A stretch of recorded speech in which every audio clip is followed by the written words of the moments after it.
The South Atlantic, 1982, two nations, one tiny cluster of windswept islands in a conflict that would shock the world. I'm diving into the Falklands War, Britain versus Argentina, and the battle for sovereignty over a remote patch of land. So, why did these rugged islands matter so much? Well, the Falklands, or Islas Malvinas as Argentina calls them, had been in British hands since 1833. But for generations, Argentina claimed the islands as their own. Tensions simmered for decades, but in April 1982, things exploded. Argentina, ruled by a military junta desperate to rally public support, launched a surprise invasion. In a matter of days, they took control, raising their flag over Port Stanley. The world watched in disbelief. But here's the twist: the British government, led by Margaret Thatcher, wasn't about to let the islands go without a fight. Thatcher sent a naval task force over 100 ships on an epic 8,000-mile journey to the South Atlantic. It was a bold gamble, and the stakes couldn't have been higher. The first shots rang out at sea. The British submarine HMS Conqueror sank the Argentine cruiser General Belgrano, killing over 300 men. That move changed the game.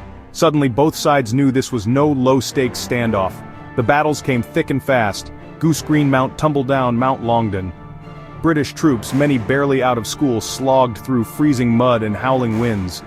They faced fierce resistance, but inch by inch, they pushed forward. The air war was just as brutal.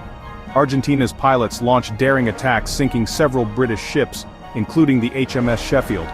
Both sides suffered heavy losses, but the British kept up the pressure using grit, determination, and a bit of luck. After 10 weeks of fierce fighting, British forces closed in on Port Stanley. On June 14th, Argentina surrendered.